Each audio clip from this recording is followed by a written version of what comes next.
So we've been looking at the motion of objects moving in circles, and I tried to use velocity.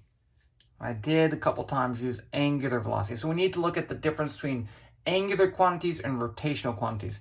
Let me just set up the following situation for you so you can see what's going on. Imagine I have this a rotating disk, and there's 2 points on the disk. And so as the disk rotates, these are stuck on the disk. And so after some angle delta theta, point 2 goes all the way over here, and point 1 goes over there. So clearly, point 2 is moving faster, has to cover a larger distance in the same amount of time than this one does.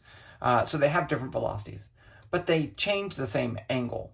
Okay, so let's just get to it and get everything out there on the table, and then we can use it later.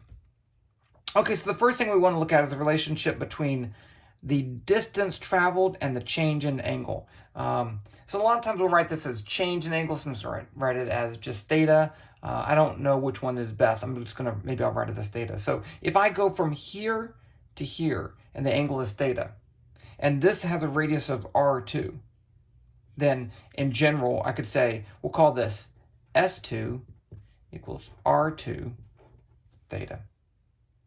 And just to show you how this works, this is the arc length of that. R is the radius, and theta is in radians. So, radians is that's an N. Radians is a really important unit because it allows us to do things like this. Okay, so you want to be in units radians. If you're measuring in degrees, you're going to have to convert. Okay. So what if it went all the way around? Well, in that case, theta would be 2 pi, and S2 would be 2 pi R2. That's circumference.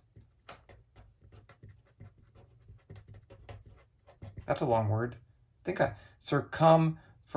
I guess I spelled it right. So that doesn't really prove this. That just shows that this formula does indeed agree with the circumference of a circle. Okay, and then you could do it for S1 too. Also, it has the same theta. Okay, so that's our first important relationship. Now, what about the angular velocity? So I can define angular velocity with the Greek letter omega as the change in theta over the change in time. Okay, so it's the rate that the angle changes. So this should be measured in units of radians per second, but it could be in RPM, which is revolutions per minute. It could be in degrees per second. What was another one that I saw? Revolutions per minute. That's that. Revolutions per second. Anything that's a change in angle over change in time. Okay, this is the one that's the best, of course. So if I go up here and I solve this for theta, and I'll just use R and S, I get S over R. And so delta theta is going to be delta S over R. R didn't change. Sorry. Okay, so now if I plug that in up here, I get omega equals delta theta, which is delta S over R delta T. This is equal to V over R, where V is the magnitude of the speed this thing is going at. Okay, so if it's moving at a constant speed, I have the following relationship. And in fact, I could write it like this, write it over here. V equals omega R. Check that out. So it looks just like the other one, right? Radius times the angular velocity. Radius times angle gives you change in position. Radius times angular velocity gives you the linear velocity. And the units all work out because I have meters times radians per second, and radians is just a placeholder, so it doesn't really count. Okay, this is a redo, just so you know I cut the video. So I need to define the definition of angular acceleration. So we say alpha is equal to the rate of change of the angular velocity, so delta omega over delta t. Now, I know that omega from before, I did that one right, I think, equals V over R. Did I do that right? Let me just check. Yeah, I had this. I had V equals omega R. So these two are the same. Just checking. Okay, and that's, I apologize for the mistake and thank you for the feedback to fix this. So if I have delta omega, that's going to be delta V over R. R doesn't change. So if I put that in here, I get alpha equals 1 over R delta V delta T, and that would be equal to, this is the linear acceleration of A over R. So now I get the following relationships. I have S equals R theta. I have V equals R omega. And A equals R alpha. I wrote it right over there. Okay, I wrote it. That's weird. So those are our three relationships. Now this is important. This is not AC centripetal. Not centripetal. Centripetal. This is the linear acceleration of an object moving in a circle. So let's say I have the following case.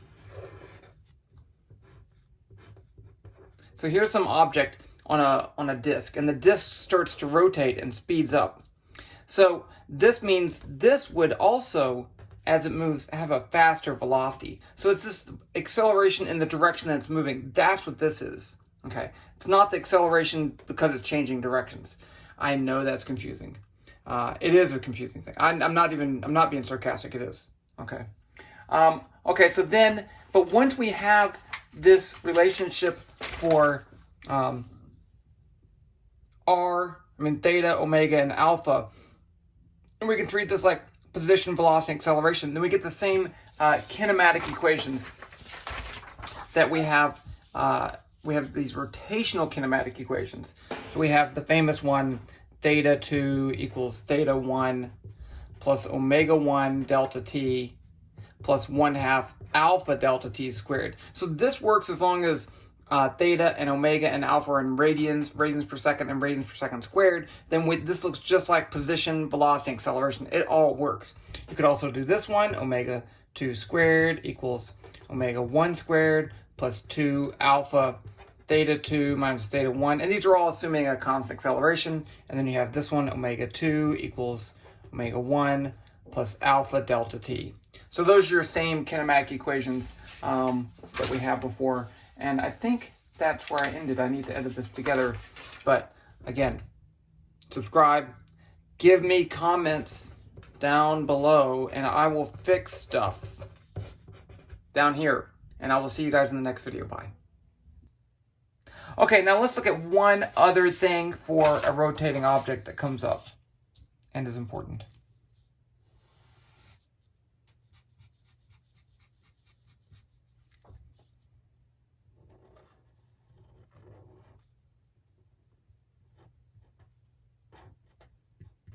Okay, so here I have a wheel.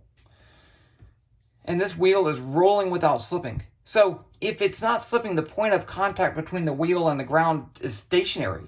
But in order to make that stationary and this is rotating, then the center of the wheel has to move. And so it turns out that V equals R omega is indeed true for a I used a big R there.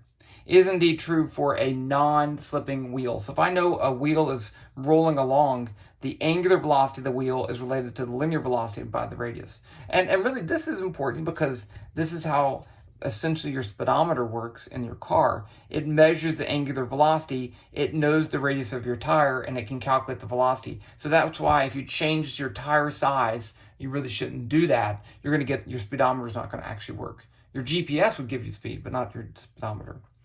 Okay. I think I'll stop there.